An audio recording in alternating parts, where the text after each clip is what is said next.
comfort and joy, comfort and joy. Come and join with the angel song. Rejoice.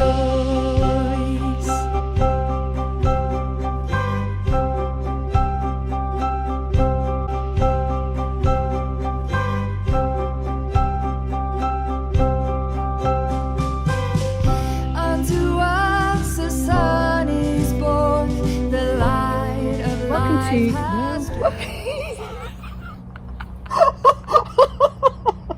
With the angel song. Okay. Rejoice.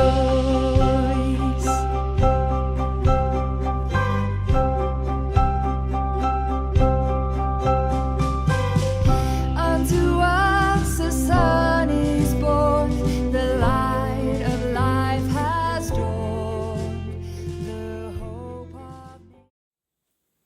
Hey, I'm going to show you my poinsettia today. I don't know how many people have got one of these, but it's the first one I've ever had. And I read on the packaging, you probably know this already, that it needs to be in the dark for, I think it said 12 hours a day, so that the leaves develop their red colour. And that's how it works.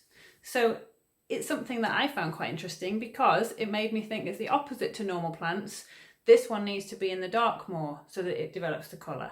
And it made me think, yes, we're having a dark and dreary season, but it will help us in the future if we invest this time and use that time wisely, enjoy hibernating, enjoy being just cozied up on your sofa watching all the Christmas telly, and in the future we'll be able to look wonderful, like this plant will be shining and colourful and making people happy. So I hope you're enjoying getting ready for Christmas and just cozying up, watching telly on your sofa and eating some nice Christmas chocolates. The word Advent is a Latin word which means arrival. Arrival comes hand in hand with expectation, with anticipation. And with any expected arrival, we find ourselves in a period of waiting. Waiting for something. And as I was reflecting on Advent this year, I've been reflecting on and been really challenged by how I wait. Today, as I've recorded this message, we've had the great news that a COVID vaccine has been approved in the UK. How long have we waited for this news? How much over the last year have we all been forced into a period of waiting? The process of waiting is fascinating, and I think this has revealed to me a lot about who I am. It struck me as I was reflecting on Advent that there are different ways of waiting, and how I personally wait differently according to the situation that I'm in. I can be an very impatient waiter, wishing this time of waiting away. You know what it's like when you know something better or new is coming, something that you anticipate, something that you are hopeful of, that things are going to improve. And so actually I often find that I can be quite resentful in the time of waiting. I find that in those situations I wait anxiously and in a place which quite frankly is quite uncomfortable to be. It's not a nice place to reside. I also realise that sometimes I love the waiting. I've always said that if I arrange to meet some friends that I've not seen in ages, or I've got a trip to the theatre or the cinema booked, or even a holiday, actually for me, knowing that that is going to happen, the anticipation is exhilarating. I feel excited, and I'm almost, for me, the waiting is almost as enjoyable as the event itself. Bob Goff, in his recent podcast on his podcast channel Dream Big, talked about waiting that is savouring. A waiting that is savouring is when you say that actually I really don't want this moment to end. I want it to last longer.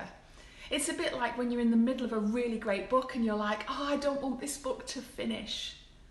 It's a place where you wait in anticipation, savouring the moment rather than waiting in impatience and anxiety.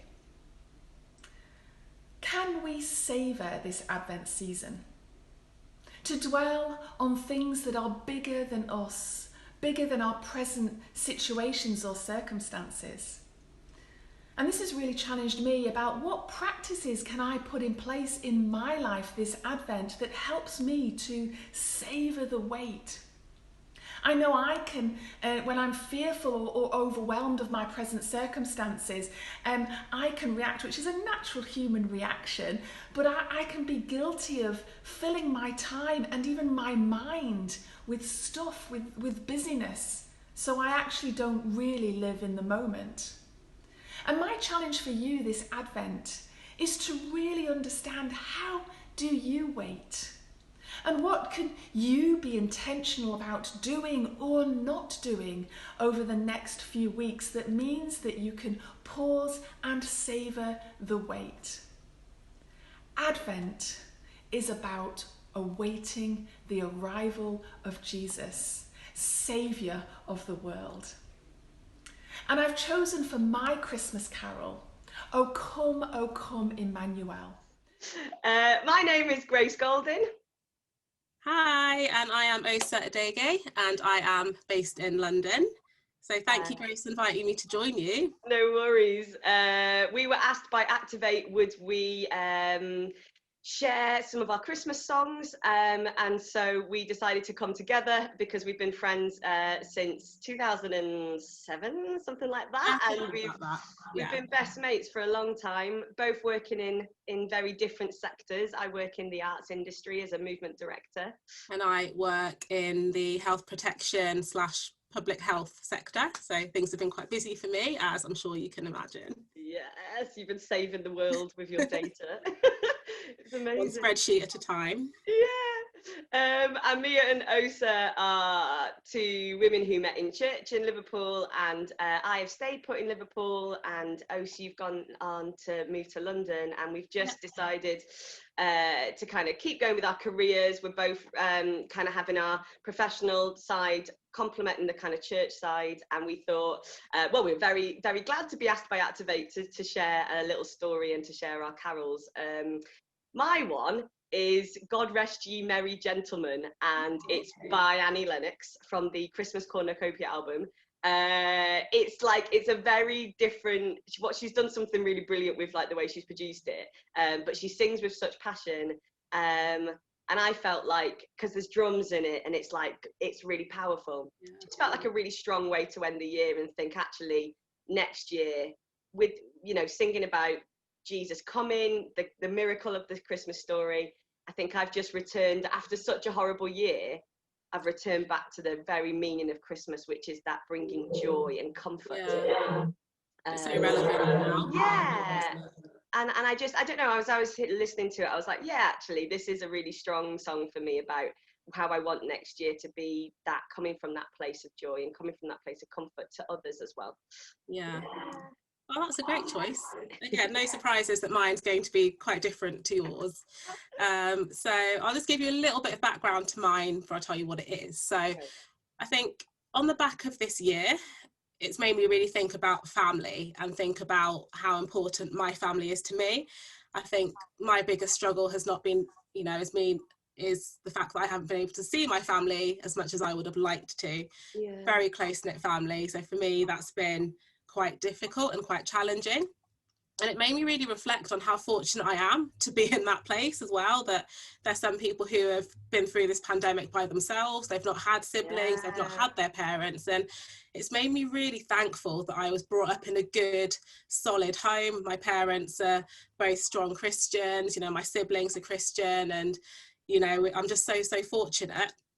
So I think on reflection, I'm going to have to pick Away in a Manger for mine. I think it just reminds me of being small, being in church, and they gather all the little ones to the front and you all sing Away in a Manger, and it just takes me right back to those days. And that was really the foundation of my faith, really, and where I learned about family and community. And, you know, I thank my immediate family for that. I thank you for that as my best friend. I thank my wider church families for that as well. And I really do believe that it's those moments as an infant standing in church with, you know, every race, every, you know, tribe and tongue all in one room has really made me into the person I am today. So I think that's why Away in a Manger in particular means quite a lot to me. And it's such a beautiful song, isn't it? It's really delicate. Yeah, when you actually think about the words, it is really beautiful. Well, those are our songs. We hope you enjoy them. Have a lovely Christmas. Everyone. I don't know if you've joined us on any of our Activate Click events before, but if you have, you'll know it's normally a Zoom call. And we want to carry on with that this year. So at the end of this series, on the 22nd of December, you'll be able to join us for a Zoom party. I hope you really enjoyed that session tonight. If you're watching this live, please comment below and chat to some of the team. And if you're watching some catch up, again, you can comment to the team or get in touch with you as soon as they can. Have a really great evening. With the